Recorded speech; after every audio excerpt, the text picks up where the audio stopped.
आज पूरा विश्व, पूरा भारत, पूरी दिल्ली, यहाँ तक कि विश्व का कोई भी कोना ऐसा नहीं है जहाँ कोरोना महामारी ने अपने पैर ना फैलाए हों। पूरे विश्व का व्यापार भी प्रभावित हुआ है। देश की अर्थव्यवस्था बहुत नीचे पहुँच गई है। भारत की बात करें तो भारत का व्यापार भी बहुत नीचे हो गया है। कहा जा रहा है कि करीब 2 साल लगेंगे कि भारत उसी पटरी पर आ पाएगा, लेकिन आज भी कोरोना वैक्सीन के लिए हम इंतज़ार में हैं। तो आज हमारे बीच शिवालिक इंडस्ट्री के कर्ता धर्ता कहें, उसके मालिक कहें या सीएमडी कहें। आइए बात करते हैं सुभाष चंद्र गोयल जी से इन सभी मुद्दों पर, राजनीति पर, आंदोलन पर और व्यापार पर। आपका स्वागत है सुभाष जी हमारे एटी चैनल पर। Thank you Mukesh ji. सुभाष जी, सबसे पहला मेरा सवाल आपसे ये है, जब आप इस शूज़ वाली इंडस्ट्री में आए या इस व्यापार में आए तो वो कैसे शुरुआत हुई? ऐसा जी, हम अग्रवाल फैमिली से संबंध रखते हैं। अग्रवालों की फैमिली में एक खून में ही व्यापार करने का जज्बा होता है। मैं पहले जब डबल ई से दिल्ली में आया तो मैं as a private secretary shipping and transport minister का जो डिसाई गवर्नमेंट में था उसका प्राइवेट सेक्रेटरी आया था। उसके बाद मेरा मन हमेशा रहा मैं व्यापार करूं। तो एज ए बिजनेसमैन के बेटे होते हुए तो हमें सीखने में भी देरी नहीं लगी। हमने इसको बड़ी कुशलता से किया। इसके लिए बहुत मेहनत की हमने।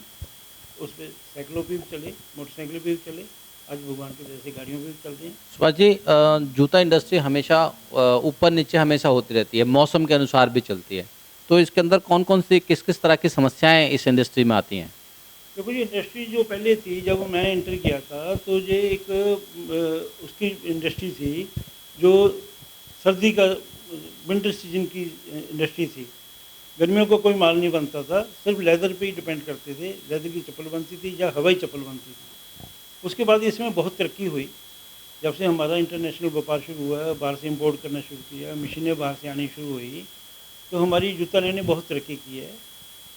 तो इसमें अब 12 महीने 30 दिन का काम है। ये ही इंडस्ट्री है जिसमें बहुत ज़्यादा लेबर को हम देते हैं, सिलाई से लेकर ऊपर बढ़ते। जूते इंडस्ट्री में सबसे बड़ी लेबर को संभालती हैं और बहुत ज़्यादा तरक्की हो रही है। ये सब भगवान के चरणों में पहना जाता है, तो नीचे चरणों से शुरू होता है। तो ये सबसे बढ़िया सेवा करने वाली इंडस्ट्री है।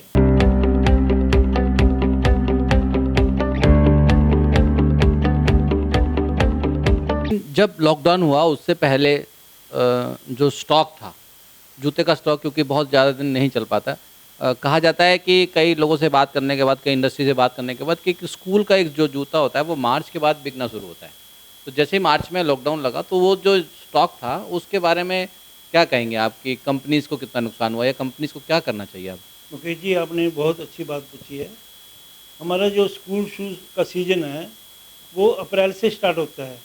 तो हमारे 15 मार्च से स्कूल शू जाना शुरू हो जाता है डिस्ट्रीब्यूटर्स के पास, ताकि आगे बच्चों को डिस्ट्रीब्यूट किया जा सके।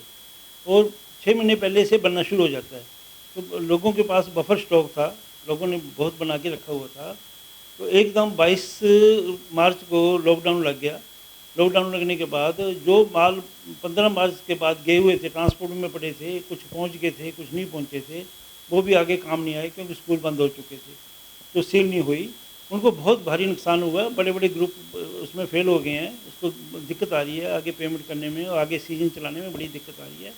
मेरी गवर्नमेंट से ये रिक्वेस्ट है कि उनको कोई सपोर्ट किया जाए। स्कूल जो जूता इंडस्ट्री है वो बहुत लोगों को रोज़गार देती है, क्योंकि एक अपर की बात करें, अपर अलग बनता है, उसके फीते वाले बनाने वाले अलग हैं, उसका सोल बनाने वाले अलग हैं। तो आप देश की करीब 600 कंपनीज़ को शिवालिक ग्रुप के माध्यम से उनको उनका जो मटेरियल होता है वो सप्लाई करते हैं। उसके अंदर बड़े बड़े ग्रुप भी अछूते नहीं हैं, वो भी इसके अंदर हैं। तो जब आप उनको माल भेजते हैं इन दिनों के दौरान, अब लॉकडाउन लगभग पूरा खुल गया, तो अब कैसा प्रतिक्रिया रहती है उन लोगों की? जो लॉकडाउन के बाद जूता इंडस्ट्री स्टार्ट हुई, शुरू हुई नए सिरे से, जो बड़े ग्रुप थे वो तो सर्वाइव कर गए। इसमें नुकसान, सबसे ज़्यादा नुकसान पड़ा है छोटे ग्रुप को। देखो जी, ये जूता इंडस्ट्री एक ऐसी इंडस्ट्री है जो बहुत दुनिया को रोज़गार देती है। और ये एक रोज़गार ओरिएंटेड फैक्ट, जैसे आपने बताया कि अपर बनता है, अपर से पहले उसकी सिलाई होती है, सिलाई उसमें लेबर लगती है, उसके बाद फिर फैक्ट्री में जाता है, फिर उसका जूता बनता है, उसके लिए डब्बा बनता है और बनता है। बहुत सैकड़ों चीज़ें हैं जो बाहर से इसके एंसिलरी यूनिट है, जो इनको जूता इंडस्ट्री उसको सपोर्ट करती है, तो उनको सबको नुकसान हुआ। अ, दिल्ली के अंदर अगर हम बात करें कि इसकी इंडस्ट्री की, तो दिल्ली में कहाँ-कहाँ पर जूता इंडस्ट्री फैली हुई है? देखो जी, अब बहादुरगढ़ जो है जूता इंडस्ट्री का बहुत बड़ा हब बन चुका है। रिलैक्सो, टुडे, रिलायंस, लेंसर और एक्शन, ये बड़े-बड़े ग्रुप सारे वहाँ पहुँच चुके हैं। हरियाणा में, बहादुरगढ़ में, एमआई में और जवाहर पीरागढ़ी में और इंदरलोक में काफ़ी इंडस्ट्रीज़ हैं। माधोपुर में जो छोटे-छोटे कारीगर बैठे हैं उनकी भी इंडस्ट्री है। तो काफ़ी इंडस्ट्रीज़ मतलब 10,000 इंडस्ट्रीज़ के करीब हैं, जो हम जूता लाइन में जो लोगों की सेवा कर रही है। शिवाली क्या-क्या बना रहा है आज? हम तो ये जो जूता बनता है, जूते का अपर बनता है, उसी में जो लेमिनेशन का मेन काम है और दूसरा हम युवा शीट बना रहे हैं, तो इसमें लेमिनेशन में बीच में काम आती है।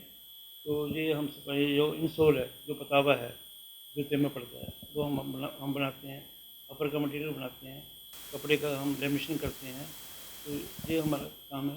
अब हमने नया काम शुरू किया है योगा मैट का, जो बहुत अच्छा चल रहा है, जो मोदी जी का बहुत बड़ा सपना है कि सब योगा करें। योगा करना भी ज़रूरी है। ये कोरोना को अगर हम हरा सकते हैं तो योगा से ही हरा सकते हैं। सुभाष जी, ये तो रही व्यापार की बात। एक धार्मिक व्यक्ति भी हैं आप, बहुत ज़्यादा संस्थाओं से भी जुड़े हुए हैं और रोज़ाना गौशाला भी जाते हैं। तो कुछ गौशाला का एक्सपीरियंस शेयर कीजिए हमारे से कि कैसा लगता है आपको?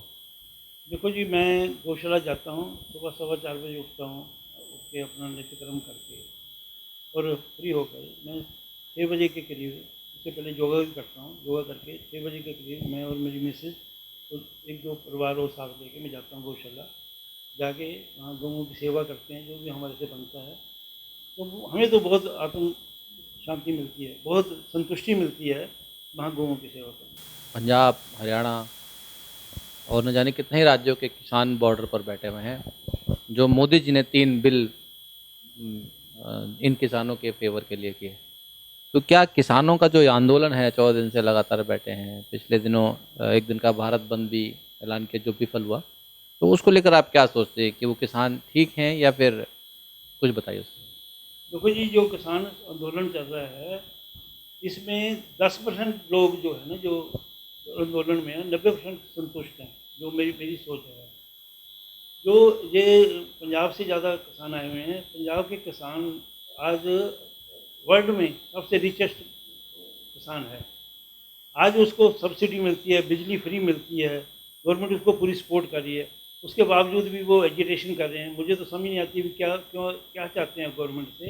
तो ये तो एक पॉलिटिकल स्टंट है, जो बड़े घरानों को जो फ़ायदा मिल रहा था, मोदी जी ने बड़े घरानों को जो फ़ायदा हो रहा था, उसको ख़त्म किया। वो किसान के जेब में जाएगा, इस बात के लिए किसान समझ नहीं रहा। तो इसलिए ये जो एजिटेशन मैं तो कहता हूँ ये बिल्कुल गलत है और ये अपने आप को परेशान कर रहे हैं। भारत के व्यापार के अंदर अग्रवाल समाज का बहुत बड़ा हाथ होता है। अग्रवाल समाज हमेशा ही धर्म के लिए भी जाना जाता है। तो आप कैसा सोचते हैं कि अग्रवाल होने के नाते आप किस तरह से सोचते हैं कि अग्रवाल समाज कितना इस देश में तरक्की में भागीदार बनता है? देखो जी, आपने मुकेश जी बहुत ही अच्छी बात की है। अगर आज कोई धर्मशाला बनती है, कोई हॉस्पिटल बनता है, कोई मतलब कहीं भी धर्म का काम होता है, ये सब अग्रवालों का ही है।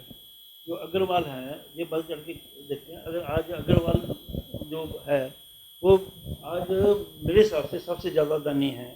किसी भी समाज में देख लो, मैं किसी समाज की बुराई नहीं करता, क्योंकि मैं जो अच्छाई करने लायक है, तो अग्रवाल समाज जो है, वो हर चीज़ में दान देने में सबसे आगे है। बढ़िया है। इन सब चीज़ों को कुल मिलाकर एक सवाल ये निकलता है कि इन सब चीज़ों के अंदर आपके पास समय कितना होता है? उसके बाद सवाल ये है कि परिवार का कितना सपोर्ट है इसके अंदर? ऐसा है जी, मेरे 2 लड़के हैं, 1 लड़की हैं। तो दोनों लड़कों की शादी कर दी है, बहुत अच्छे घरों में हुई है, बहुत अच्छा परिवार है, बहुएँ बहुत अच्छी आई हैं, आज्ञाकारी हैं और बिटिया भी बहुत अच्छी जगह गई हुई है।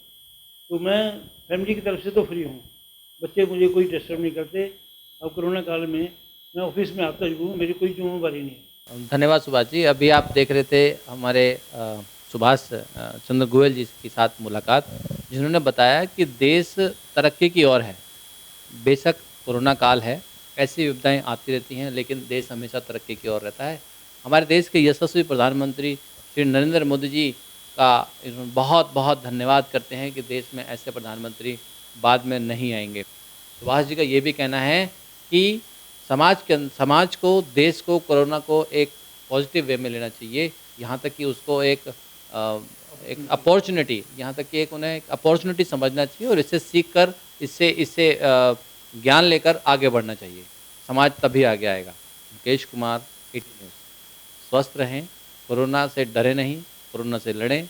सबको मास्क के लिए आप आग्रह करें, मास्क लगाएँ, देश को सुरक्षित रखें।